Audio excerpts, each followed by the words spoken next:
now we are in the Visual Studio Code. Let's start creating a Minikube cluster on our local machine to use during this course, so we can test and using the Coralogix operator to manage the desired state of our Coralogix account. Well, to run Minikube, you must ensure that you have Docker or Podman running on your machine and everything should work out of the box. So I will start creating the cluster by typing Minikube start, and then it will create a Minikube cluster on my machine, and it's a perfect fit for this kind of use case. While we having this running, let's creating a values file .yam over here, because we are going to install the Coralogix operator on this Minikube cluster using Helm Shards, because we are providing a Helm Shard to help you manage and install the operator in your cluster using a seamless integration.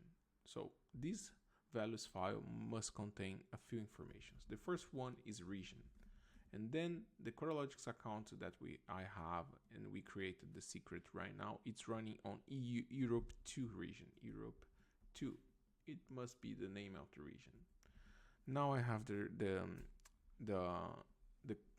region configured. Let's do another change, which is secret, and then data, and then API key. With the API key, I can just using the API key I've created right now. Okay, remember, it's completely fine to have this right now like as a plain text over here, because this is a local environment. I'm not going to commit this information to my source control tool or anything else. But remember that in production environments, you should not do that. Like, you should not store your API keys on your source code, and you should be using a Kubernetes secret to get this value from. Well, another thing that we need to do is to do Prometheus rules, and then enabled false. Like, I would disable it for now, but later we will check what this means and why we need Prometheus rules over here. Okay, but for getting started, this is not required. Okay, so the next step to install the Coralogix operator is I need to ensure we have the Coralogix Artifactory repository on your local machine. So we just need to run helm hippo add Coralogix is the name of the repository, and then provide the Artifactory Coralogix repository address, and click and just press enter.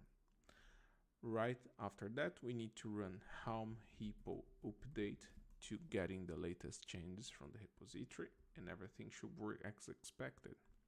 Now we are able to install the Coralogix operator by running Coralogix operator, Coralogix, which is the name of repository, and Coralogix-operator, which is the name of the Helm shard. We cannot forget to provide the values file we just created, and then everything should work out of the box now. Okay, we are probably missing something. Europe. Okay, I have a typo over here. Let me try again.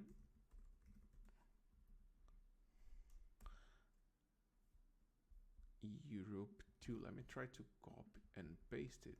Like, it should be Coralogix. Okay, probably I missed this structure. It's Coralogix operator and then region.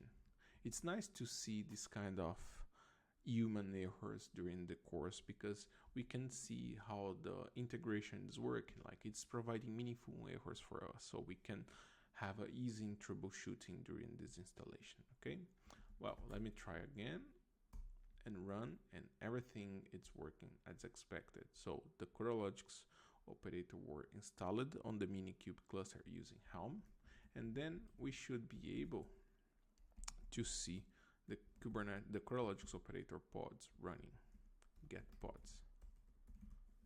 And yeah, we have Coralogix operator running 18 seconds ago. Well, this is everything for now. We already have the Coralogix operator up and running on our Minikube cluster. The next step is start to using the Coralogix manifest and the custom resource definitions to define alerts and parsing rules.